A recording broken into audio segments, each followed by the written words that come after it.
Well, hello.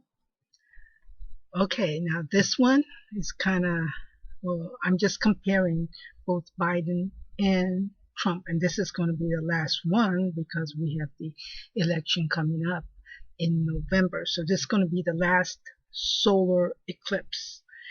And this solar eclipse does include the node. So yes, there is fate involved. It's going to take it's going to happen on October 2nd at 10 degrees Libra. Okay, so here we are. The solar eclipse at 10 Libra could confirm the solar return charts of both candidates, Biden and Trump. And I have been saying that based on the solar return charts that I published, the Biden looks strong, but we'll see. Let me remind you that this solar eclipse includes the south node, and I know I said that, but that's what makes this fateful. And that's what makes it interesting. And the eclipse takes place in the 10th house of Biden's natal chart. So that's where I'm going to start, is his natal chart. The eclipse is also joined by Mercury, the ruler of the 10th house, and trines natal Saturn. He is connecting with the public, the voters. And the 10th house is where it counts when it comes to success, because that is the house of success. And there's no opposition here. I think the last election, I think the eclipse occurred in Trump's 10th house, but I think I like to say it was a lunar eclipse. Maybe it wasn't, but either way, it triggered the natal, I think, Uranus, and the moon, because he's got that opposition of Uranus and the moon, or maybe the sun. Either way, they're all three of them are opposing the moon in Sagittarius. So now let's move to his progress chart. I'm still on Biden. The solar eclipse is squaring his natal Jupiter in the 5th house and squares Mars in the 11th house. If you look at his chart, you will see that there are lots of planets in very good positions, such as Venus in Pisces, Mars in Capricorn, Jupiter in Cancer, and Moon in Taurus in the 2nd house. I think the problem he is facing is his sun's trial. Notice the progress ascendant is 0 degrees Pisces. He is now entering a new phase in his life's journey. So it could be the retirement phase, but not necessarily. And is doing well with Venus in his 1st house and trining his ruler Jupiter. So I'm wondering if he can turn his candidacy over to someone else. That's a possibility. I think he would want to keep his son out of jail, right? So maybe he will be too busy with that. Well, we don't know. I'm just guessing because I don't really know how to analyze that 4th house.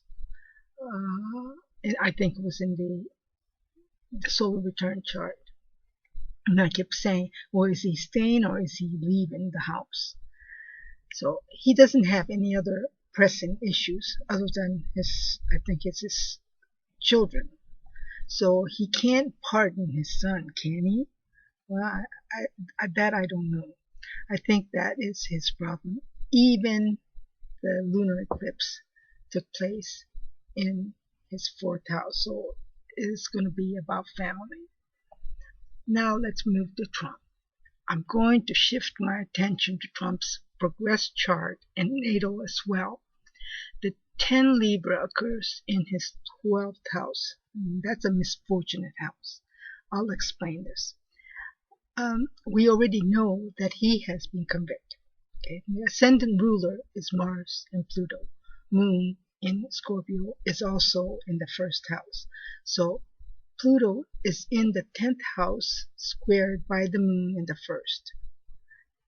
And that is not good. And transiting Venus is in its detriment, squaring Pluto in the 10th house.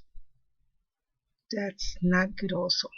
Transiting Venus is the dispositor of the solar eclipse in Libra because it rules Libra. The solar eclipse is squaring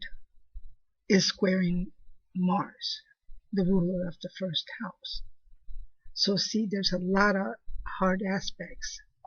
Finally, the solar eclipse sun is in its fall because it's in Libra. Sun is in its fall in Libra by sign. It is a fall from grace. That's why we call it a fall. And that is the condition of his 10th house. His standing in the world. It's actually the condition of his 10th house is his standing in the world. And that's why I said it is in its fall. It was a fall from grace to be convicted. So we have many eclipses, but this one in the 10 Libra is what we are dealing with now. So it matters now. So let's look at Trump's natal with the solar eclipse in 10 degrees Libra. The solar eclipse happens in his 2nd house in his natal chart. It trines Uranus in the 10th. That could be his business, like his social truth media or publication, but it's the business. The solar eclipse squares Mars in his 11th house. The 11th house is his hopes and wishes. So Venus rules the natal 10th house. And because you notice there's a 24-degree Taurus. So the ruler is going to be Venus. And Venus is in its detriment.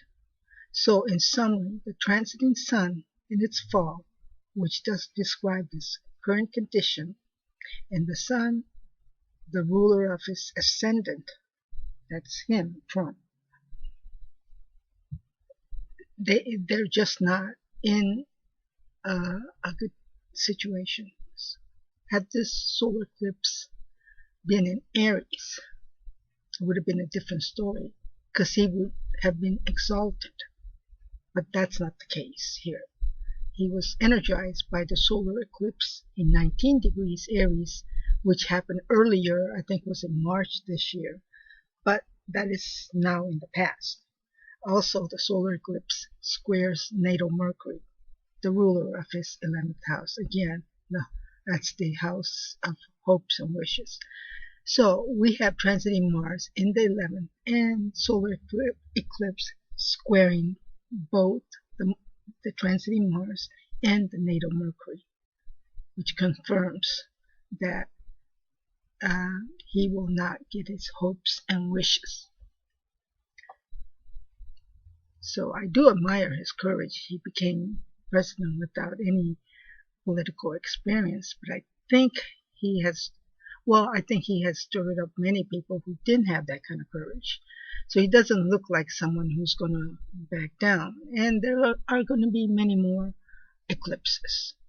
And one could find him very lucky at some time in the future, but I don't think this time. So for the above analysis, I would say it would likely be Biden's win. I am just reading and analyzing charts.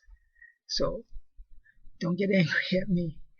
I am not interested in politics, and I encourage you to show me your analysis of the two charts. Different astrologers can give different perspectives, and I look forward to that. And that would be it for now until next time.